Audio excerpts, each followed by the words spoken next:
Hello and welcome to Introduction to Epistemology, and today we are going to discuss virtue epistemology. We will define the epistemology in terms of normative discipline, but we need to understand that what is the difference between normative and descriptive, which I mentioned in my slide as well. So I bring some of the examples, like for example, if you see in the slides that I had toast and eggs for breakfast this morning, or if the statement like Kevin is under 6 feet tall. So these information or this knowledge can be given or can be described as descriptive claim, because we are not judging or we are not making any judgments. Like for example, when we talk about Kevin is under 6 feet tall, so we are not making any judgment about anything. We know that Kevin is 6 feet tall, or if we know that in today's breakfast I had toast and egg. Whereas when we talk about normative disciplines, you can see the statement that has been given below. Like for example, Star Wars Episode 7, The Force Awakens is better movie than Star Wars Episode 1, The Phantom Menace. So it means that we are judging two movies, which is Star Wars Episode 7 and then Star Wars Episode 1. And then the next statement, if you see, if you want to pass the test, you should have studied harder.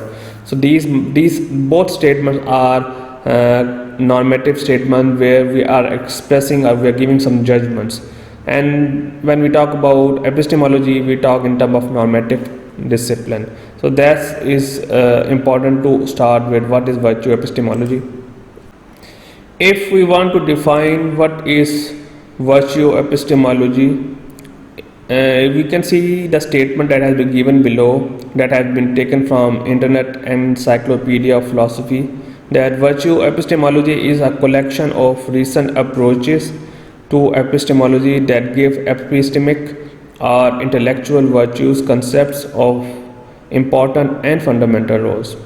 We already discussed in our previous videos about that when we talk about knowledge, we focus on the cognitive abilities, and we are more focused on one's reliable cognitive abilities.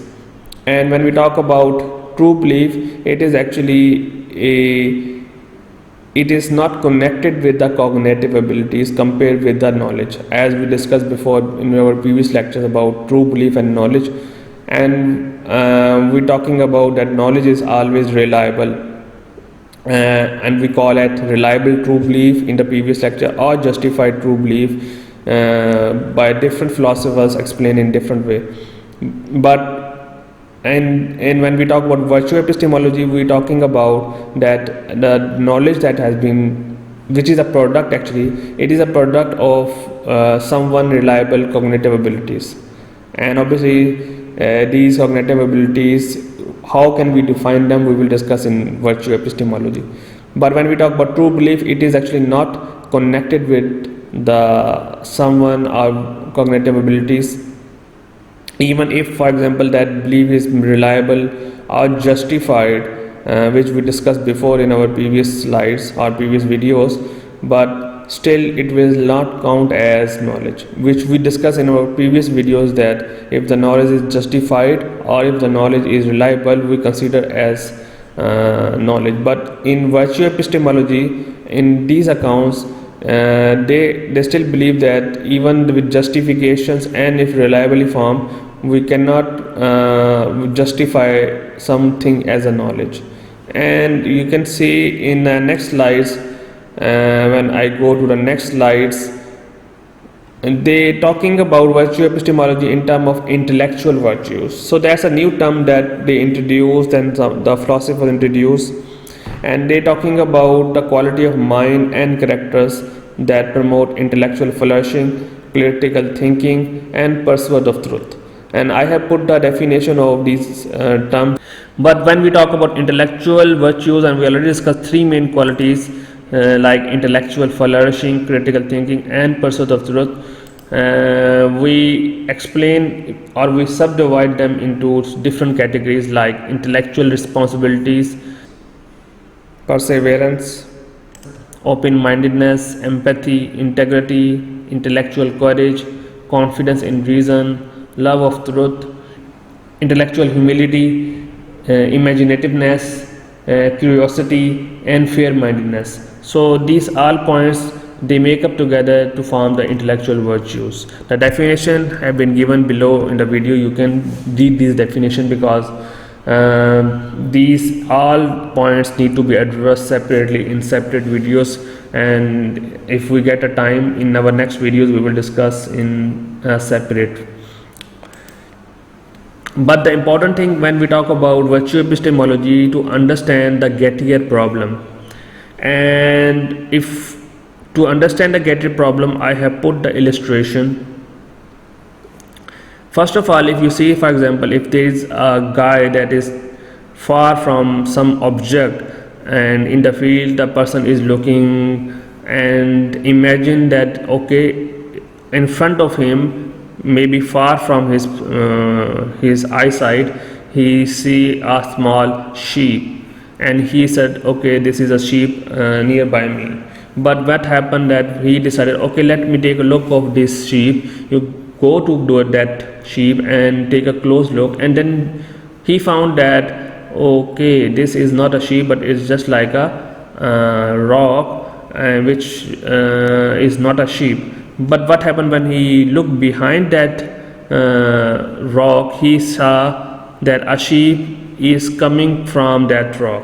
So then now you wonder that you were right when you declare it is a sheep at that time when you are quite far from that place, or how can you explain this thing? So that is explained in terms of Gettier problem, and I mentioned the statement that no matter how reliable an epistemic virtue might be, it seems that it could generate a belief which is only true as a matter of luck.